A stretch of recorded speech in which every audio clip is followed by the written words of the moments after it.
Hi there. So today allow me to talk about the Kenyan protest, the Bangladeshi protest, the Ugandan protest, and the Nigerian protest. I won't be talking about the UK protest, just those four. So the Kenyan protest has been taking place in Kenya for over a month now, almost 2 months.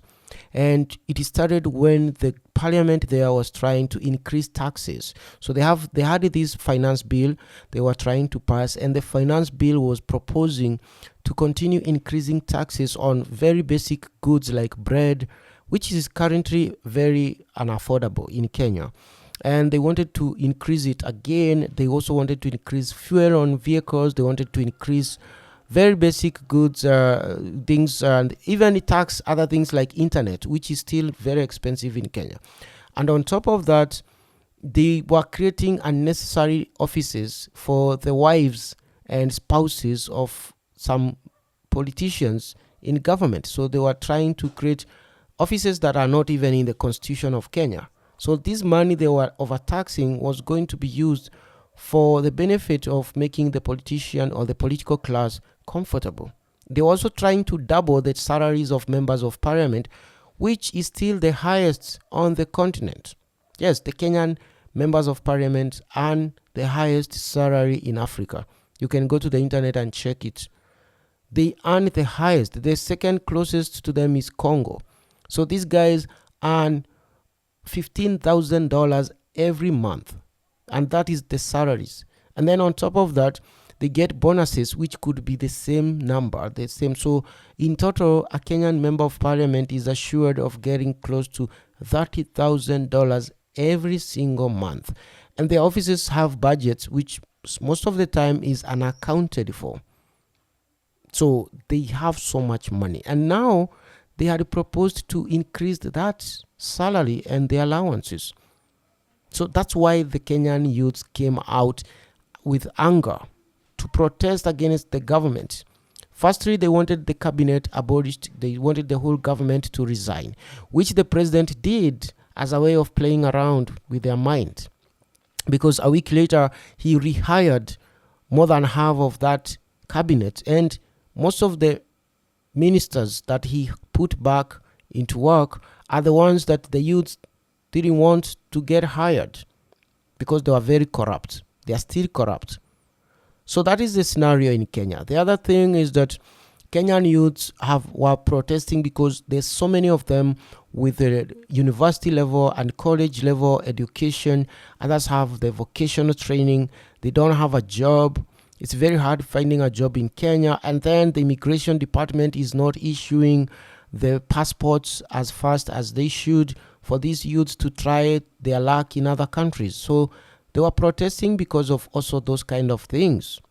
And then there's rampant corruption.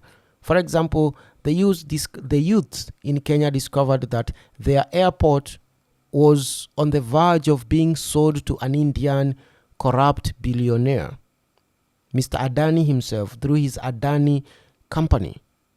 So that's why they were protesting. And the Kenyan police kind of reacted, as you would expect, deadly, and killed more than 122 of them so far, and close to 80 of them have been critically injured. I saw a story where 23 of them had to be amputated because the police used bullets, live bullets, on the legs of these young people. So 23 of them were in that story with their legs cut off because, they went to the hospital and the only alternative was to amputate the legs. That is the situation in Kenya. Others are still in ICU, and more than 300 of them have been injured. They are still in the hospitals. Close to 70 are still missing.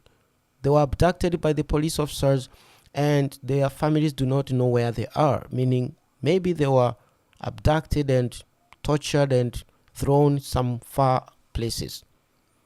And then let's talk about Bangladesh. Now, today the developing story is that we put an end to the mafia state that she has created. We put an end to the corporate kleptocracy that she has started. We don't want a military government. What we need is a civilians charter. We need a civilians government, and we're going to ensure it. The Bangladesh Prime Minister Sheikh Hasina has quit and then fled the country as protesters stormed the palace. It reminds me of the Kenyan youths when they stormed the Kenyan parliament. I saw a video where members of parliament in Kenya were running away. They were running away from these youths. And that is the time most of these youths were actually shot by police officers wearing masks. These were hired mercenaries, not even police officers, because the Nairobi police commandant said that he doesn't even know those people. So the political class in Kenya operates kind of hitmen to try to keep them in power. So when things get worse, when the police start siding with the protesters, some hitmen come out of nowhere and start killing the youths. So that is the situation. Now, in Bangladesh, the police started siding with the youths. And the reason why the youths were protesting is because of what they were calling civil servant job quotas, a quota for jobs. So basically it meant that there were some jobs quota in Bangladesh. They are still there. And they had now reduced the quota to a third of people who do not have family members in the civil service. Simply put, is that if your father or your mother works in the civil service, maybe your father is a police officer. So the system in Bangladesh is that your father is assured of a slot for a job to one of his children. Maybe a police officer or a military job, a slot for him to just pick one of his children to get a job directly in the government. So they increased this quota to 2/3 for those people who are already working in the civil service, and retained a third for people who are outsiders. Simply put, the civil service and political class in Bangladesh intends to stay in power through generations, from father to son, like that. That is nepotism. And that's why the youth, mostly college students, started protesting, saying that job quota is unfair because some of them do not have family members in the civil service, so it means that they will never get a job in government. That's why they protested. And the protest quickly escalated and was joined by other people who are not students. And this is after 43 students were killed and 63 others arrested.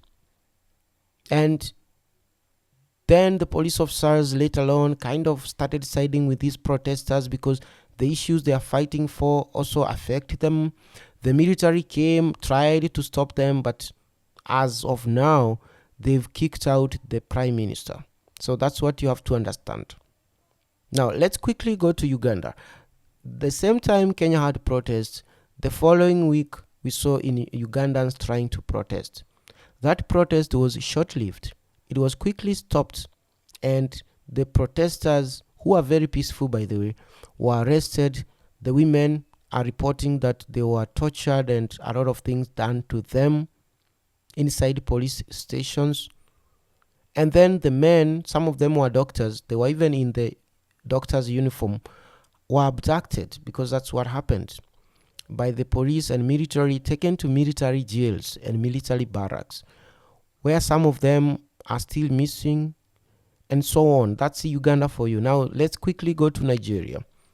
So in Nigeria, after being motivated by what is taking place in Kenya, as you can see, because most Nigerian bloggers and YouTube channel creators were talking about how Kenyans are fearless and how Nigerians are very kind of cowards and stuff like that.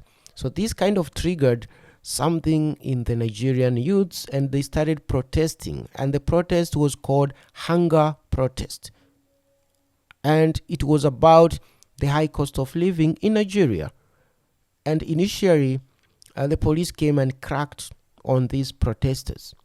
The next day, the next protest, we saw people, residents, and this is a class war in Nigeria, class war.